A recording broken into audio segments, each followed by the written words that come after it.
요즘 아시아 부자들 사이에서 진짜 흥미로운 움직임이 하나 포착됐습니다. 이분들의 어마어마한 자산이 아주 조용히, 그런데 또 꾸준하게 딱 한 곳으로 향하고 있거든요. 바로 그 전통의 강자, 스위스입니다. 아니, 도대체 왜 이런 현상이 벌어지고 있는 건지 지금부터 한번 제대로 파헤쳐 보겠습니다. 이렇게 지정학적으로 혼란스러운 시대에 세계에서 가장 돈이 많은 사람들은 과연 자기 돈을 어디에 숨겨둘까요? 질문 자체가 꼭 무슨 첩보영화 대사 같지 않나요? 정답은요, 놀랍게도 가장 오래된 선택지, 바로 스위스입니다. 다들 홍콩이나 싱가포르 같은 새로운 금융 허브를 주목할 때 진짜 돈의 흐름은 조용히 이 전통적인 피난처로 다시 돌아가고 있었던 거죠. 이 거대한 자금의 흐름, 이걸 우리는 부의 대이동이라고 부를 수 있을 것 같아요. 구체적으로 어떤 일이 벌어지고 있는 걸까요? 그러니까 아시아의 슈퍼리치들이 지금 막 폭발적으로 성장하고 있는 홍콩이나 싱가포르를 떠나서 유럽으로 자산을 옮기고 있다는 건데요. 이게 그냥 단순히 돈이 움직이는 차원의 얘기가 아니에요.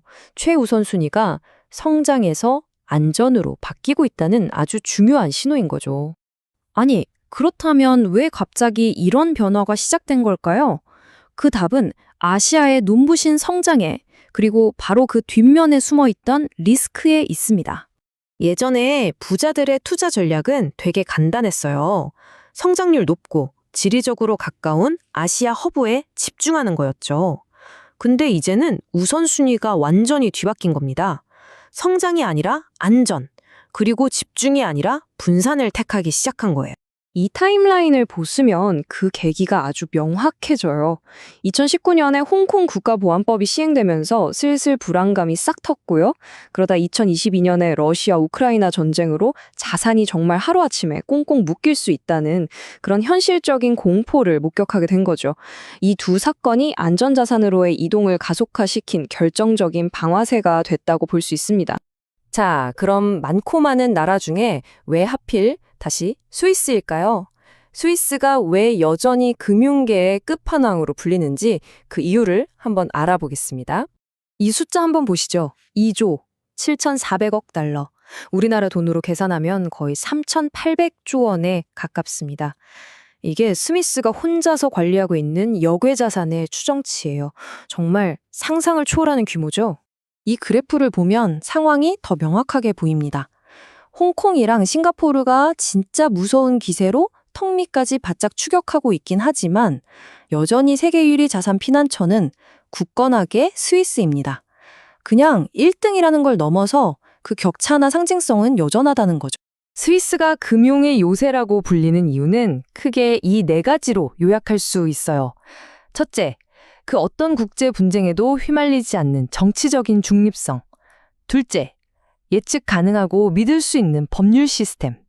셋째, 수백 년 동안 쌓아온 다산 보존에 대한 독보적인 전문성. 그리고 마지막으로 실물금 같은 자산을 맡기기에도 가장 안전한 물리적인 보안까지. 이 모든 걸 다 갖춘 나라는 사실상 스위스가 유일하다고 봐야죠. 그렇다면 부자들은 스위스라는 이 요새를 어떻게 활용하고 있을까요? 그들은 아주 정교한 분산 게임을 하고 있습니다. 스위스 은행 롬바르드 오디에의 한 임원이 이렇게 말했어요. 예전에는 스위스에 추가로 계좌를 열어달라는 고객이 거의 없었습니다. 그런데 지금은요? 점점 더 많은 고객들이 요청하고 있습니다. 이 현장의 목소리가 이 거대한 트렌드를 그대로 증명하고 있는 겁니다. 이들이 사용하는 핵심 전략은 바로 사법권 분산이라는 건데요. 말이 좀 어렵죠? 쉽게 말해서 위험을 줄이려고 자산을 여러 다른 나라와 법률 시스템에 나눠서 두는 거예요. 우리가 흔히 말하는 계란을 한 바구니에 담지 말라는 격언의 가장 궁극적인 버전이라고 할 수 있겠네요. 이 차트를 보시면 그들의 전략이 한눈에 딱 들어옵니다. 보통 전체 자산의 한 10에서 15% 정도? 딱 이 정도를 스위스 같은 아시아 밖의 안전지대에 배분하는 게 일종의 표준이 되고 있어요. 그러니까 모든 걸 다 옮기는 게 아니라 만약의 사태를 대비해서 일종의 금융보험을 들어두는 셈이죠. 자, 이제 이 모든 조각들을 한번 맞춰보죠. 이 움직임들을 그려내는 새로운 세계 자금 지도는 과연 어떤 모습일까요? 여기서 가장 중요한 핵심은요, 이게 아시오로부터의 엑소더스, 그러니까 대탈출이 아니라는 점입니다. 이건 바로 전략적인 자산 재조정인 거죠. 이 두 단계로 명확하게 정리가 가능합니다. 1단계는 여전히 역동적인 아시아 시장에서 막대한 부를 창출하고요. 2단계, 그렇게 쌓은 부를 절대적으로 안정적인 요새, 스위스에서 보존하는 겁니다. 각 지역의 장점을 최대한 활용하는 새로운 글로벌 공식이 탄생했다고 볼 수 있겠죠. 마지막으로 이 질문을 한번 던져봅니다. 만약에 부의 이동이 세상에 대한 일종의 신뢰의 투표라고 한다면 이 조용한 자산의 이동은 과연 우리에게 미래에 대해서 무엇을 말해주고 있는 걸까요?